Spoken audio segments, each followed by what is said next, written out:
వాళ్ళ ప్రభుత్వం ఏర్పడ్డది. ఇవాళ అక్టోబర్ 7 సరిగ్గా 10 నెలల కాంగ్రెస్ పార్టీ పాలనలో ఒక్కటంటే ఒక్క ఉద్యోగానికి నోటిఫికేషన్ ఇవ్వకుండా, పోటీ పరీక్షలు పెట్టకుండా, గతంలో మేము ఇచ్చినటువంటి ఉద్యోగాలకు సంబంధించి నియామక పత్రాలు ఇప్పుడు ఈవెంట్ మేనేజ్మెంట్ లాగా అప్పుడోసారి ఎల్బీ స్టేడియంలో అక్కడ ఇక్కడ ఈవెంట్ మేనేజ్మెంట్ ప్రోగ్రాంల లాగా పెడుతూ నియామక పత్రాలు అందజేస్తూ ఆ వేదికల మీద పచ్చి అబద్ధాలు రేవంత్ రెడ్డి మాట్లాడుతున్నాడు. ఏమంటున్నాడు నిన్న ఆయన స్టేట్మెంట్ ఏంది? ఈ 10 నెలల్లో 31,000 పైచీలకు ఉద్యోగాలు మేము ఇచ్చినామని చెప్పి ఆయన మాట్లాడతాడు. ఇక దాన్ని మించినటువంటి మోసము, అబద్ధము ఇంకోటి లేదు. అబద్ధాలకు బ్రాండ్ అంబాసిడర్గా ఇవాళ రేవంత్ రెడ్డి మారిపోయిండు. కనీసం ప్రభుత్వాధినేత, ముఖ్యమంత్రి, ఒక రాష్ట్రానికి అత్యున్నత స్థాయి హోదాలో కొనసాగుతుండు. ఆ సోయి కూడా లేకుండా, ఆ విచక్షణ కూడా లేకుండా ఇవాళ ఆ ముఖ్యమంత్రి అనేటటువంటి ఆ స్థాయిని దిగజారుస్తున్నాడు. ప్రజలు, అదేవిధంగా విజ్ఞులు, మేధావులు, వివిధ రంగాల నిపుణులు నవ్వుకుంటున్నారు ఆయన మాటల్ని, ఆయన చేస్తున్నటువంటి అబద్ధపు ప్రకటనలు చూసి నవ్వుకుంటున్నారు. ముఖ్యంగా ఆనాడు అసెంబ్లీ ఎన్నికల సందర్భంలో ఆనాడు ప్రదేశ్ కాంగ్రెస్ కమిటీ అధ్యక్షుడిగా రేవంత్ రెడ్డి, అదేవిధంగా ఆనాడు కాంగ్రెస్ లెజిస్లేచర్ పార్టీ నాయకులుగా బట్టి విక్రమార్క గారు 6 గ్యారంటీ కార్డుల మీద సంతకాలు పెట్టి వాళ్ళు ఊరూరా ప్రచారం చేశారు.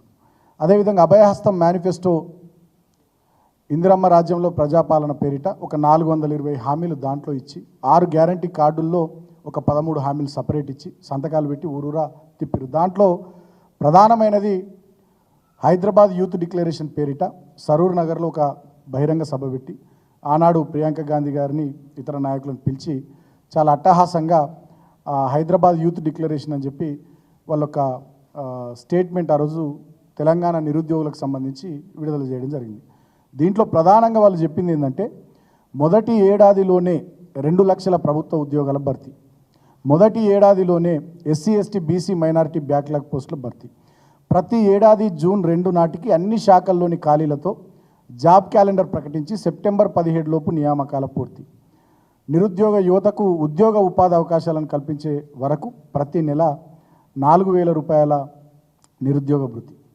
అదేవిధంగా దీంట్లోగా నిరుద్యోగ నిర్మూలన కింద ఒక సెంట్రలైజ్డ్ ఆన్లైన్ రిజిస్ట్రేషన్ పోర్టల్ని ఏర్పాటు చేస్తామన్నారు. ఇక ప్రతి జిల్లాల్లో స్కిల్ డెవలప్మెంట్ సెంటర్లను పెడతామని చెప్పినారు. తెలంగాణలో ప్రైవేట్ కంపెనీల్లో 75% రిజర్వేషన్లు తెలంగాణ యువతకు కల్పిస్తామని చెప్పారు.